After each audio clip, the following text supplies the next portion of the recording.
Come ottenere dei verdi con il colore ad olio, come ottenere dei verdi con il blu di Prussia e il giallo di cromo, che abbiamo visto nel video precedente essere due pigmenti che si sposano perfettamente. Mescolare questi due colori con la terra di siena bruciata e il bianco di titanio ampliano ulteriormente lo spettro cromatico e gli accostamenti sono quindi moltissimi. In questo video mettiamo all'opera questi pigmenti, che comporranno un paesaggio che deriva da uno schizzo eseguito dal vero e dove attraverso il dipingere direttamente fresco su fresco posso esprimere liberamente la mia ricerca pittorica. Quindi vedrete l'esecuzione del dipinto passo passo e l'impiego di questi pigmenti per ottenere una quantità di verdi davvero considerevole. Non mi resta che lasciarvi al video ricordandovi di iscrivervi al canale, di mettere un mi piace al video, di condividerlo sui vostri profili social e di commentare come state facendo sotto la descrizione. I vostri commenti e il vostro sostegno sono per me importantissimi. E ora, augurandovi una buona giornata a tutte e a tutti, vi lascio senz'altro al video. Buona giornata e buona visione. A presto.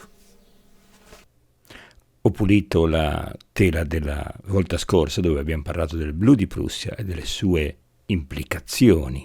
nella pittura ad olio e con quali colori può essere mischiato. E adesso adoperiamo alcuni di quei colori di cui abbiamo parlato la volta scorsa per fare un paesaggio molto sintetico per avere la possibilità di usare questi colori e di poter far vedere un minimo le applicazioni che possono avere. Qui sto facendo il profilo degli alberi e della vegetazione di questo paesaggio e sto usando un bianco di titanio mescolato a del blu di Prussia con una punta di blu di cobalto. Lo ripeto, perché? Perché il blu di Prussia è un colore molto molto impattante con un potere colorante molto alto, però ha un potere coprente meno evidente del blu cobalto. Quindi il blu cobalto mi serve a dargli un poco di corpo, non tanto per quanto riguarda la tonalità di esso, ma proprio per quanto riguarda il corpo del colore. Divido prima di sfumarli questi tre toni di azzurro, metto queste tre tonalità, una per contornare e per definire il chiaro nell'orizzonte dietro gli alberi, uno intermedio per la metà del cielo e uno più scuro per la sommità. E quindi procedo in questo modo.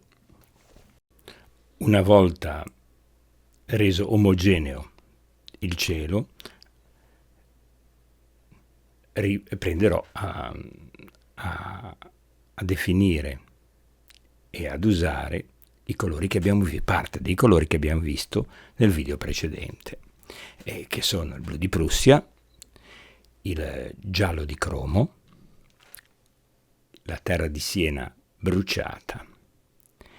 e poi vedremo anche l'impiego del bianco di titanio alla fine. Quindi ci sono tre piani in questo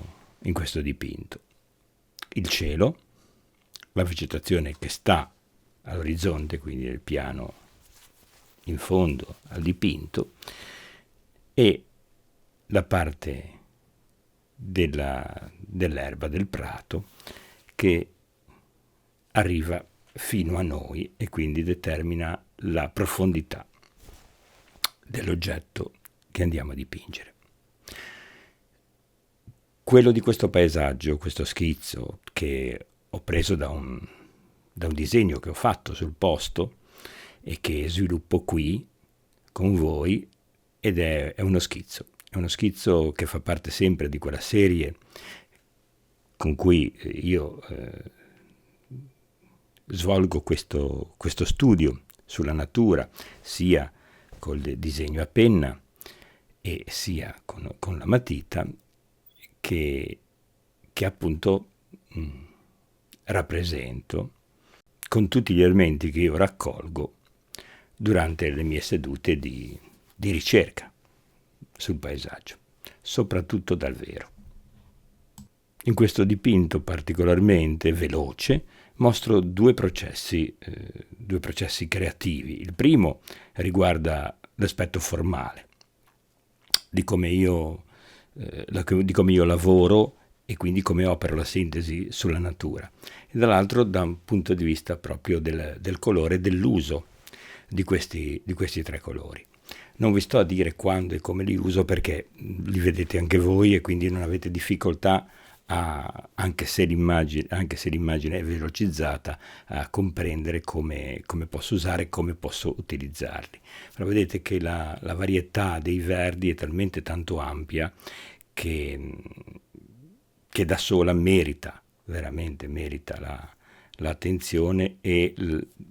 la presa proprio in considerazione di questi tipi di colore per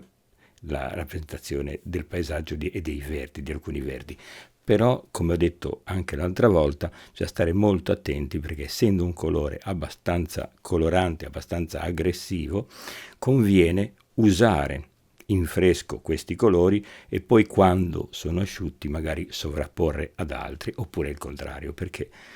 mischiare ad esempio questo verde, per esempio, col verde smeraldo, col blu oltremare, non dà dei risultati a lungo termine così esaltanti, proprio in funzione della stabilità della tinta. Io adesso finisco chiaramente ho messo queste zone un pochino più chiare davanti, ma poi vedremo che il chiaro mi serve per definire lo stacco tra il fondo del prato e le piante che disegno. In questo momento sembra che stia definendo i particolari del paesaggio sulla sinistra. In realtà per quanto è il mio, chiamiamolo, stile oppure caratteristica di indagine, creando solo la base per quello che è quello che sarà la risultante del dipinto che io poi andrò a fare. Perché io poi a un certo punto cancellerò quello che io sto facendo in questo momento, perché mi servirà questa cancellatura a far rimanere nella sostanza, nello sfondo, i termini estetici che io sto adesso utilizzando su questa parte di dipinto, e però mi serviranno proprio per ricavare quelle forme e quei colori e quei toni che io magari vedo in altre situazioni, che mi servono proprio per dar forza alla mia idea, alla mia visione del paesaggio. La pittura dal vero è molto molto importante, a mio avviso, e se voi avete occasione di poter fare questa esperienza, sicuramente la ripeterete, perché innanzitutto pone un'attenzione veramente grande al lavoro che voi state facendo, e la concentrazione è massima, perché siete lì sul posto solo a fare quello. Non sei, anche se tu sei in studio e ovviamente hai la possibilità di concentrarti assolutamente sul dipinto, però hai sempre una distrazione che non ti lascia concentrare pienamente, oppure che è difficile che tu riesca a cogliere proprio quello che tu cogli dal vero. Ed è per quello che è molto importante, se non altro, poter fare degli schizzi, per poter poi recuperare in studio quella sensazione e quella dedicazione proprio al paesaggio, perché là in quel momento sei tu e lui e hai un solo compito, quello di cercare di comprendere cosa stai vedendo e quindi di realizzare la tua sintesi, di prendere ciò che ti interessa da quello che vedi. Questo è un paesaggio del Monferrato a me caro, che conosco molto bene, che quindi opero. Ecco, vedete, in questo momento io sto facendo quello di cui vi parlavo prima. Sulla parte sinistra, la parte destra mi va bene così come è stata dipinta, questa sinistra invece aveva bisogno di questo tipo di intervento, perché volevo che la massa fosse molto presente, e quindi mi andava di procedere proprio come se io la scolpissi e quindi definissi proprio la pienezza della forma, con l'intervento degli scuri e dei chiari. Però ciò che importa non è tanto quello che io faccio, ma la quantità proprio di verdi che io posso ottenere dalla mescolanza di questi 4 colori, che veramente il bianco è stato impiegato pochissimo, ma adesso il blu di Prussia, vedete, col blu di Prussia ho la possibilità di avere questo verdone scuro con cui vado a scolpire, a determinare le forme che mi interessano per il mio lavoro. Quando sono dentro la natura, come in questo caso, io mi ricordo, hai proprio la sensazione, specialmente in agosto, quando la natura, secondo me, il paesaggio e le fronde sono così piene, è proprio la sensazione di essere di pienezza. E quindi quella pienezza è quella pienezza lì che mi piace rappresentare. E allora uso, come faccio in questo momento, lo scuro per definire la parte su cui poggia tutta la grande consistente massa verde, e cerco di ricavare degli spazi dove si inserisce il bosco, dove io posso operare la sintesi di quei movimenti dell'erba e delle piante che io ricordo di aver visto e che sintetizzo nelle mie pitture, nei momenti in cui ho la possibilità di rappresentarli. Però la volontà proprio di creare una pienezza, una rigogliosità che va oltre proprio alla naturalezza del dipinto, dell'oggetto che ho davanti, ma proprio la pienezza del colore, per definirlo. In questo caso i colori che metto, più che la luce, determinano la forma. E chiaramente la luce determina per forza la forma, perché viene determinata dalla luce e dall'ombra, però proprio è il colore in sé che in questo momento mi aiuta a definire quella particolare possibilità che ho di rappresentare ciò che mi è rimasto, ciò che io vedo e che trasformo in quello che è il mio pensiero. Quando dipingo dal vivo mi viene sempre in mente un pittore che invece opera in tutt'altro modo, ma per certi versi anche in maniera simile, che a me piace molto, che è David Hockney. Nei suoi ultimi dipinti, quelli che ha fatto nelle varie stagioni dell'anno, che ha fatto quella grande mostra a Londra con quei grandissimi paesaggi, si vede un video dove lui va a dipingere queste grandi tele dal vivo,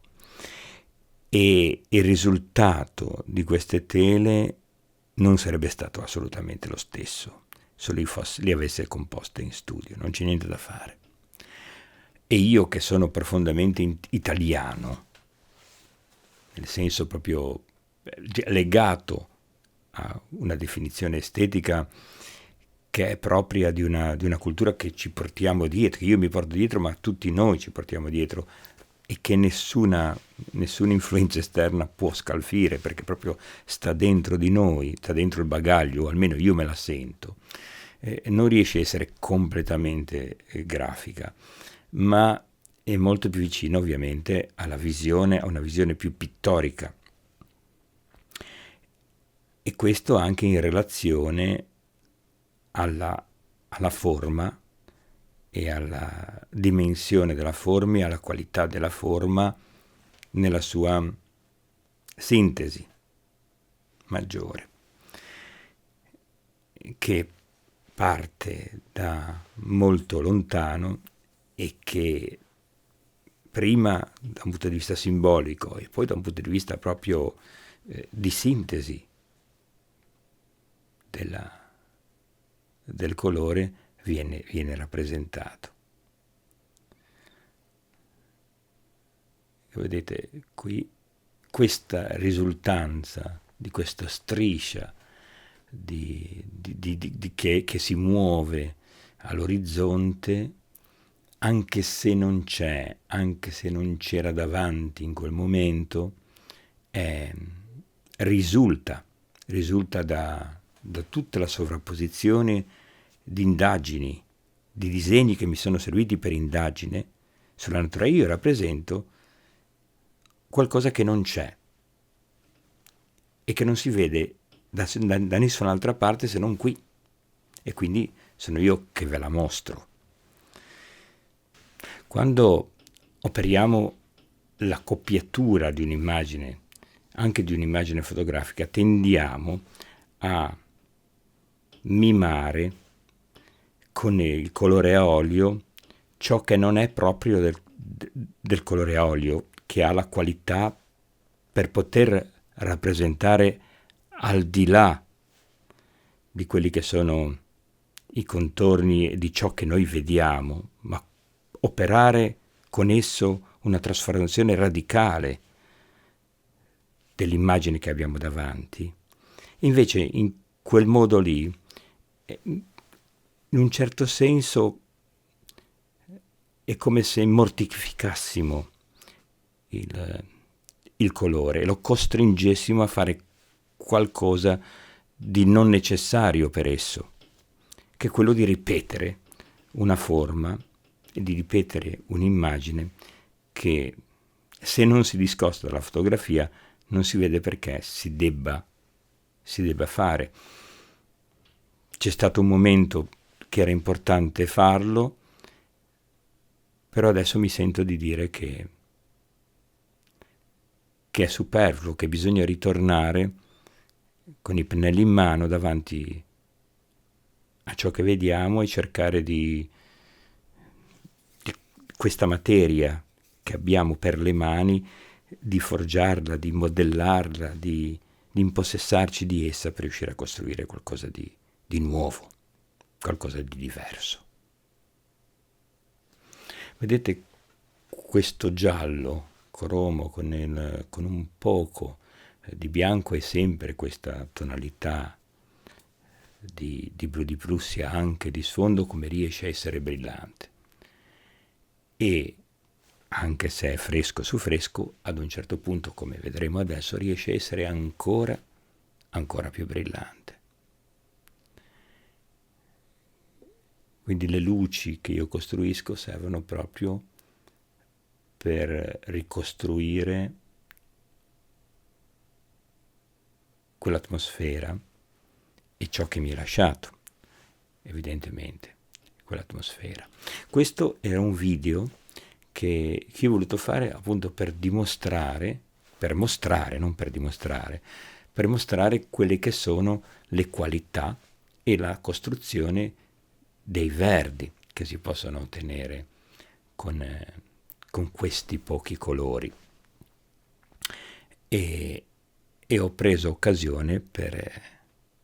fare qualcosa di mio e quindi per presentarvi anche qualcosa di mio. Però ho bisogno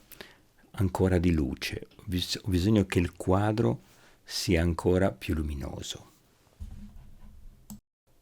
E quindi ho bisogno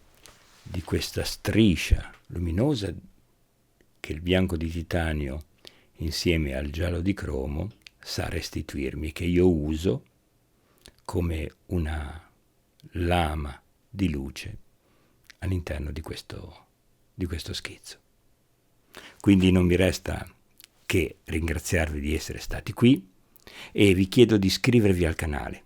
di mettere un mi piace al video, di condividerlo sui vostri profili social e di commentare come fate sotto le descrizioni del video. Un ringraziamento veramente di cuore per tutte le visualizzazioni e per tutto il vostro sostegno. Un arrivederci, a presto.